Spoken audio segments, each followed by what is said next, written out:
Kitchen में शाम के समय नेहा चाय बना रही थी कि तभी जेठानी रीमा हाथ में मोबाइल और पर्स लेकर आई और नेहा से बोली, देवरानी जी, मेरे लिए जल्दी से चाय बना दो।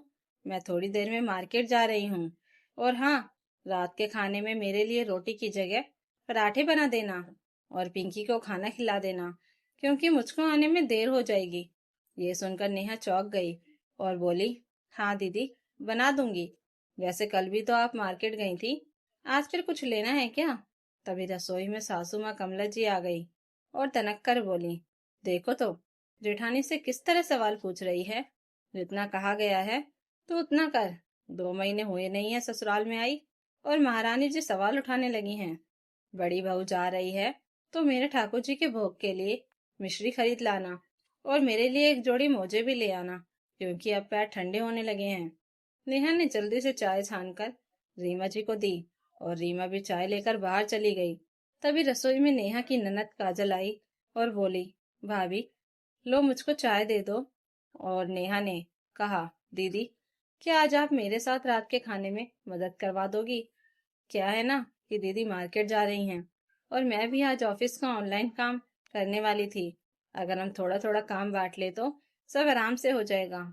ये सुनकर तो काजल का मुंह बन गया और बोली, अरे, यह काम तो आप दोनों भाभीियों का है, इसमें मेरा क्या काम?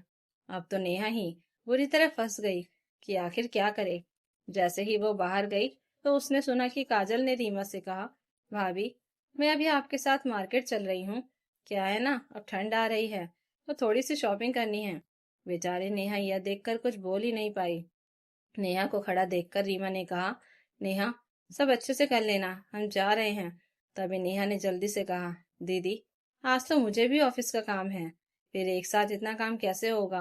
तो रीमा ने थोड़ा सख्त अंदाज में कहा, अरे देवरानी जी, इतनी फुर्तीली हो, झट से सब कर लेती हो, तुमको तो रसोई में टाइम ही नहीं लगता है। कहकर रीमा काजल को अपने साथ लेकर चली गई। लेकिन नेहा मन में कहने लगी, दीदी, फुर्तीली तो हूँ, पर थकती मैं भी हूँ। आप लोगों की शॉपिंग तो हो जाएगी, मगर मेरे ऑफिस का काम कैसे होगा? अब तो नेहा का चेहरा उतर चुका था।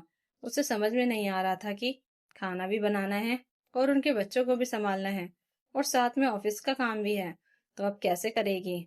नेहा जब से शादी होकर ससुराल आई थी, तब से उसकी जेठानी इसी तरह उसका फायदा उठा रही थी और सासू माँ के साथ साथ ननद काजल भी बड़ी बहू का ही साथ दे रही थी। नेहा को समझ में नहीं आ रहा था कि जेठानी जी में ऐसा क्या है जो सब उनके आगे पीछे नाचते रहते हैं।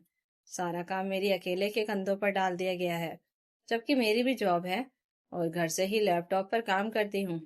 उस दिन परेशान होकर नेहा ने अपने पति अमित को ऑफिस में फोन करके कहा, अमित, अब तो हद हो गई है। तुम्हारी भाभी आए दिन काजल का हाथ पकड़कर शॉपिंग करने चल देती हैं और मेरी मदद के लिए घर में कोई नहीं होता। आज मैंने तुम्हारी भाभी से बोला कि मुझे भी ऑफिस का काम है और लैपटॉप पर एक मीटिंग अटेंड करनी है, तो उन्होंने कह दिया कि तुम तो फुर्तीली हो, फटाफट कर देती हो। यह कैसा लॉजिक हुआ अमित?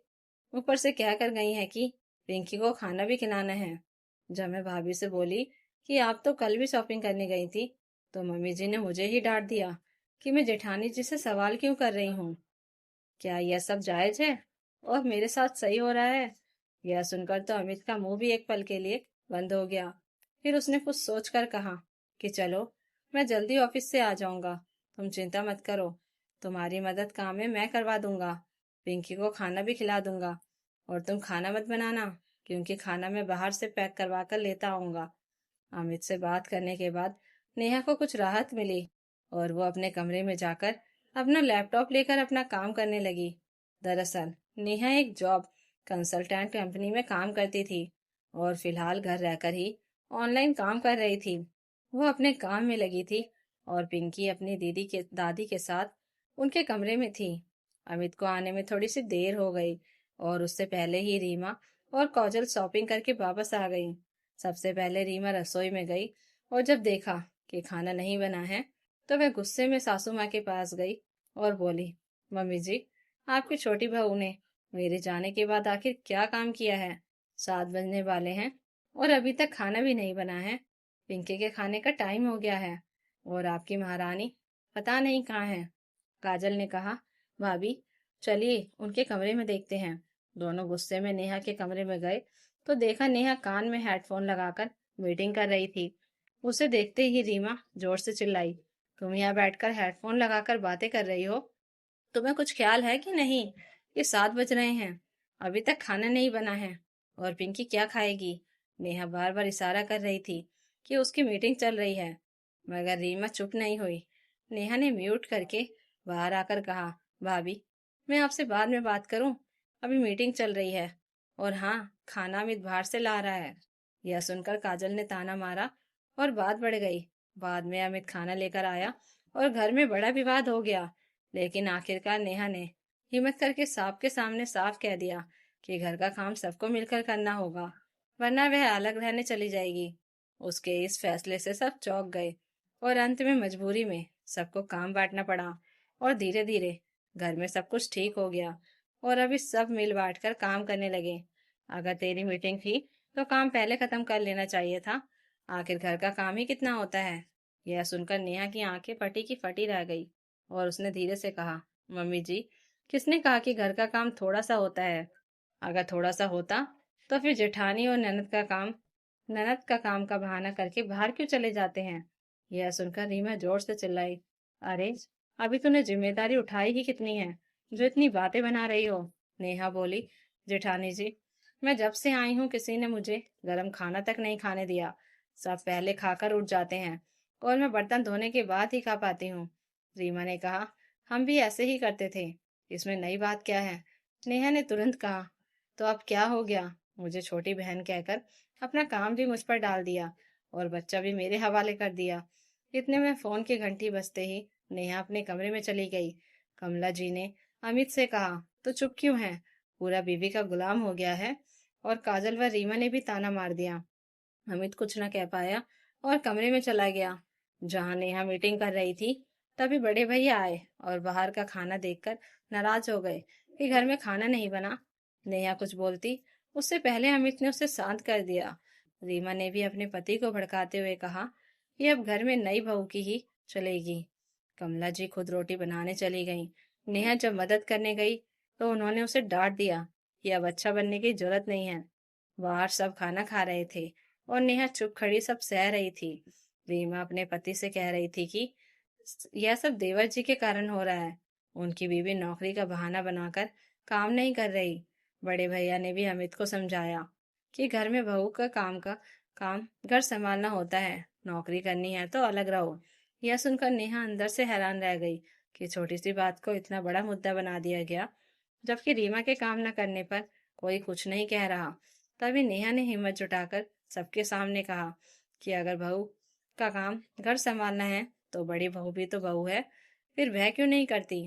कमला जी गुस्से में बोली, छोटी बहू, होश में रहो, जेठ पर सवाल कैसे उठाया?